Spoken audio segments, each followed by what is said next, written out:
Yaxşı.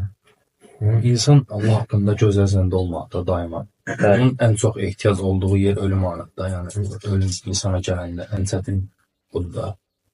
Necə yəni yaşamalıdır? Yəni hansı əməllər eləməlidir ki, ölüm gələndə yaxşı zəndə ola bilsin Allah haqqında? Düzəldə bilsin zəndini. Ümumiyyətlə, yəni insan qayda olaraq alimlər gətirir ki, yəni həyatda ikən nə qədər ki, yəni yaşamaq ümidi var insanda, yaşamaq ümidi var və sağlamdır. Qorxu tərəfini daha üstün tutması daha yaxşıdır. Ümumən gətirirlər ki, yəni qorxu və ümid quşun qanadları kimidir də, yəni əsl odur ki, bərabər olmalıdır. Bəzən də yəni insana görə dəyişir, insana görə fərqli ola bilir. Bəzən insan ümid tərəfini çoxaldanda daha yaxşı ibadət etməsinə və günahlardan çəkinməsinə səbəb olur. Amma insan da fərqlidir, qorxu tərəfini çoxaldanda. Amma ümumən bəzən geçən alimlərin gətirdiyi, hətta bundan İbn Hüseyn Rahimov deyir ki, məsələn, bir əsrdən çox alimlərdən biri deyir ki, fitnələr çoxaldığına görə deyir, qorxu tərəfini çoxaltmaq daha yaxşıdır. Qorxu tərəfi, həyatda ikən. Hətta Həsən Basri Rahimovun yanına gəlirlər, deyirlər ki, yəni biz bəzən yəni elə insanlarla yoldaşlıq edirik ki, onlar yəni bizi qorxudurlar. Yəni az qala qəlblərimiz yerindən qopsun. Və onlara deyir ki, şimdi belə insanlarla yoldaşlıq edib, sonra qiyamət günü əminamanlara çıxmağınız sizə bu dünyada arxayınçılıq verib, sonra qiyamət günü qorxu içərisində olmağınızdan daha yaxşıdır. Çünki insan ümumi götürəndə dünyada qorxanda daha çəkinməsinə səbəb olur. Bəzən ümid tərəfi insana nə verir? Yəni arxayınçılıq verə bilər. Bu baxımdan yəni bir hədisdə də, ilahi hədisdə Allah Teala buyurur ki, və izzəti və cəlali, məni izzətimə və cəlalıma and olsun ki, lə əcmə'u li abdi əmneyni və lə xavfeyni. Yəni mən bir qulum üçün 2 əminliyi və 2 qorxunu cəm etmərəm. Əgər o dünyada ikən məndən qorxarsa, qullarımı cəm etdiyim gün onu əminamanlıq içərisində qorxusuz edərəm. Yox, əgər dünyada qorxmazsa, arxayın olarsa, qullarımı cəm etdiyim gün onu qorxu içərisində edərəm. Bu belə. Amma ki, qaldı insan, yəni artıq ağır xəstələnibsə və yaxud da ölüm xəstəliyi idisə, onun da ümid tərəfini çoxaltmalıdır. Ümid tərəfini çoxaltmaqla yəni Rəbbi tərəfində də, Rəbbi barəsində də zənni gözəlləşdirir. Əslində zənni gözəlləşdirməklə əməlin yaxşı olması bir-birini gərəkdirən bir şeydir. Əgər həqiqətən də insanın zənni Rəbbi barəsində zənni gözəl olarsa, əməli də gözəl olar. Məsələn, Həsən Basri Rahiməhullah deyirlər ki, filan kəslər deyirlər, zənnimiz gözəldir, amma görürsən ki, əməllərdə səhlənkardılar. Əməlləri yaxşı yerinə yetirmirlər, vacibləri yaxşı yerinə yetirmirlər. Deyir ki, vallahi yalan deyirlər. Deyir, onların zənni gözəl olsaydı, əməlləri də gözəl olmalıydı. Əsl qayda budur.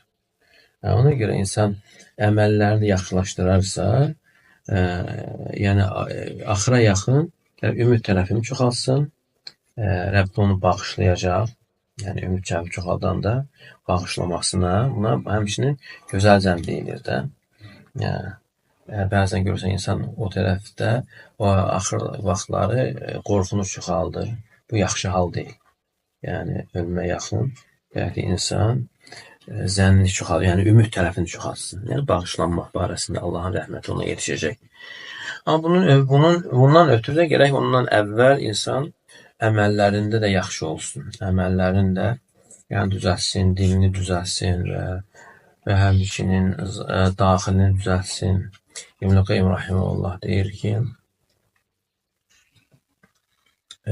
yəni belə bir şey eşidilməyib də ki, bir insan daxilən və zahirən salih olsun, sonra sonu pis olsun. Əgər bir insan zahirən yaxşı olub, son pis qurtarırsa, Allah qorusun, bu qəlbində olan xəbislikdən xəbər verir ki, yəni qəlb problem olur. Yəni daxil yaxşı olmuyor, düz olmuyor. Mümkün deyil ki, insan daxilən də yaxşı olsun və zahirən də yaxşı olsun və sonra yəni son, yəni pis qurtarsın. Və bunu da əsas aparan əməllər kimi əməllərdən yəni insanın yəni pis sonluğa aparan əməllər əsas gətirirlər ki, İbn-i Qayyim rahimehullah buyurur. Yəni insanın dünyaya bağlanması. Dünyaya bağlanması. Yəni ancaq onu düşündürən, narahat edən dünya olmaz. Və həmçinin səbəblərdən odur ki, günahlara cürətli yanaşması. Yəni hər bir insan günaha düşə bilər. Bir də var ki, insanın günahı utanmadan cürətli şəkildə, cürətli formada etməsi, bu da həmçinin insanı sonluğa aparan səbəblərdən sayılır. Və həmçinin səbəblərdən pis yoldaşlardır, dostlar. Ola bilər insan yaxşıdır, amma onlarla yoldaşlıq etməsi onun nəticədə sonunu pis qurtarmasına səbəb olur. Necə ki, məsələn, dəlil olaraq, fakt olaraq Abu Talib dünyasını dəyişəndə, axır anlarında Peyğəmbər sallallahu aleyhi və səlləm deyir, ya am qul la ilahə illallah. Ey əmi deyib, la ilahə illallah deyib, mən Allah qatında sənin üçün mübahisə edim, hüccət gətirim də la ilahə illallah dediyi haqqında. Və yanında olanlar isə ona deyirlər ki, yox, o Abdülmuttalibin dinindədir. Və ona görə deyir, onlara görə deyə bilmir. Və o cür də ölür. Yəni, buradan dəlil çıxarırlar ki, yəni pis yoldaşlar belə səbəbdir. İnsanın həm yolunu azmasına və həmçində sonunda da sonunun pis qurtarmasına səbəb olur. Buna görə insan çalışmalı. Günaha düşübsə dərhal tövbə etsin, yəni günahda israr etməsin və həmçinin dünyanı da vasitə olaraq götürsün, hədəf olaraq yox. Yəni, çünki dünya insanın axirətinə aparan bir vəsilədir, vasitədir, hədəf deyil. Yəni, heyvanda məqsəddir dünya, yeməsi, içməsi, yatması. Heyvanda bir məqsəd, amma insanda əksinə vasitədir. Hədəf insanda axirəti olmalı. Və belə olarsa, bu da insanın sonunun yaxşı olmasına aparan səbəblərdən sayılır. Və bir də yaxşı yoldaşlar.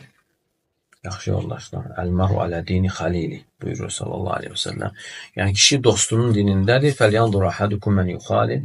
Və sizdən biri də kiminlə dostluq etdiyinə baxsın. Yəni, insan istər-istəməz yoldaşlıq etdiyindən təsirlənir. Yəni, bəzən deyir ki, o danışmır, yəni sakit insandır. İnsan təsirlənir. Sakit olsa belə təsirlənir. Onun davranışlarından, əxlaqından təsirlənməsinə səbəb olur. Necə ki, hava ölü gəmdəkdən təsirlənir. Ölür, o da danışır. Ona qoxusu keçirilir, təsirlənir də. Və əgər hava ölü gəmdəkdən təsirlənirsə, diri insan diri insandan necə təsirlənməsi. Və ona görə İmam Əhməd rahimehullah demir qadınlar, hətta kafir kişilərin üzünə baxmazdı, deyir. Yəni, Allahın düşməninin üzünə baxma. Yəni, o dərəcədir. Bunlar hamısı insan təsir edən şeylərdir. Bir dənə baxmaq, biz deyək ki, kafirlər, o da futbolçular var, o birisi var, bu birisi var, insanlar oturub saatlarla baxırlar və başqalarına. Görsən, deyir, yəni Allahın düşməninin üzünə deyir, mən baxmaram da. Yəni, o cür qorunurlar ki, çalışırdılar ki, Allah Teala onları da qorumuş.